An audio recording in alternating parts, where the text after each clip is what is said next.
Every 3 months or so, I do a full tour of both my basement fish room and my 220-gallon display tank. I'll start downstairs where I have two 55-gallon tanks, 7 40-gallon breeders, 6 10-gallon tanks, a 33 long, and a handful of breeder boxes. I'll start with this 40 breeder that's divided into 3 sections. The left section has a couple of male Mallory Sunshine Peacocks, along with a few females, as well as a few female Ruby Red Peacocks. The middle section is a male Placidochromis phenochalis Tanzania, or Star Sapphire. The right section is a male F1 Red Shoulder Peacock. Here's a closer shot of the Mallory. I bought this group at an auction last year, and for a while I was thinking about breeding them, but I think I'm just going to sell them. There may actually be a third subdominant male in there, I'm not sure. Really nice fish though. The Star Sapphire is really starting to look nice. He's still pretty small, but they're slow growers. It seems like he's getting more chips by the day, which is great because I've been waiting for a couple of years. And the F1 Red Shoulder is one that I bred here. You'll see his father here in a minute, but this guy looks really nice. He tends to hide behind the sponge filter, but you can see him a little bit here. I also have a breeder net in this tank temporarily. This is a male dragon blood that I bred. It's a little tough to see him through the net, but he's going to be a really great looking fish. I'm selling this guy as well. Next up is my Z-Rock breeding group. That's Otopharynx lithobates Zimbabwe rock. Sorry, this tank is a bit cloudy at the moment. It's looking like I have 4 males and 4 females, which is not ideal, but they've been breeding like crazy, so I'm hesitant to mess with it. The one sticking out of the pot is the dominant male, and he's really nice. They all tend to hide when I'm around, so this is the best footage I could get. This is my breeding group of Benga Sunshine Peacocks. The male is an F1 and he's just a stunning fish.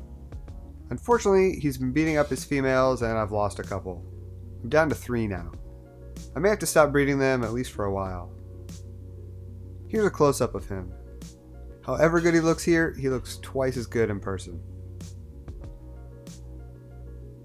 The Blue Neon Peacock breeding group has been producing pretty well, but none of them wanted to swim around on camera. This is my Dragon Blood Peacock breeding group. They've been slow and steady breeders for me, but it's worth it because the male is so nice.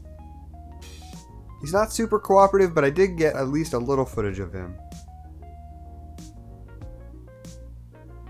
And here in a breeder box are a few of their offspring. These are about a month old. This is another breeder box on that same tank.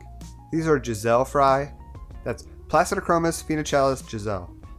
You'll see my breeders here in a second.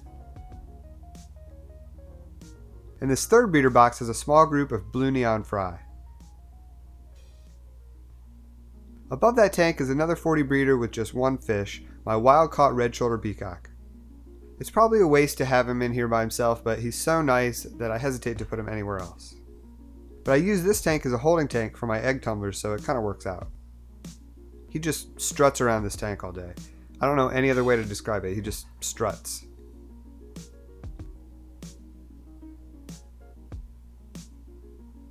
One of the breeder boxes on this tank has a big group of Z-Rock fry.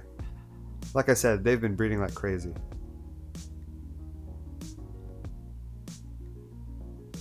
And then in this box is a decent sized group of Blue Neons. Above that tank is my Giselle breeding group. There's a bunch of stuff floating in this tank because I had to coax them out from behind the sponge filter. They're really nice fish and have been spawning consistently. I'm really happy with this group. On to the 55-gallon tanks. The bottom tank is a quarantine tank for some fish I got a few weeks ago. I did an unboxing video about these fish if you're interested.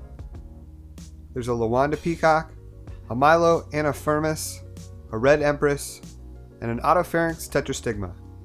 These will all be moving up to the 220 pretty soon.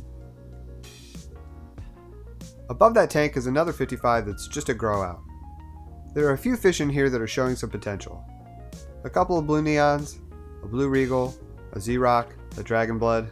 This is just kind of a holding tank for fish that aren't large enough to go upstairs just yet.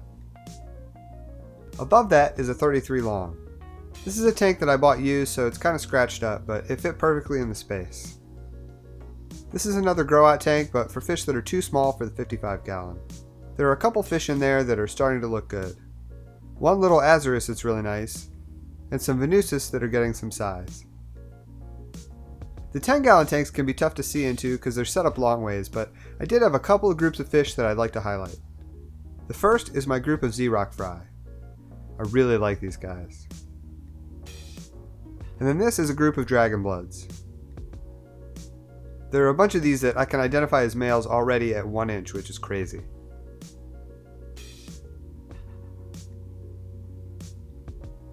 Moving upstairs to the 220, for the most part things have been going really well. I did lose one fish recently that made me sad, my Turkish Peacock. So swim in peace, Turkish. But other than that, the tank is looking great. I'll zoom in here a bit and highlight some fish. Big white OB Ali that everyone loves. All the dragon bloods are looking great.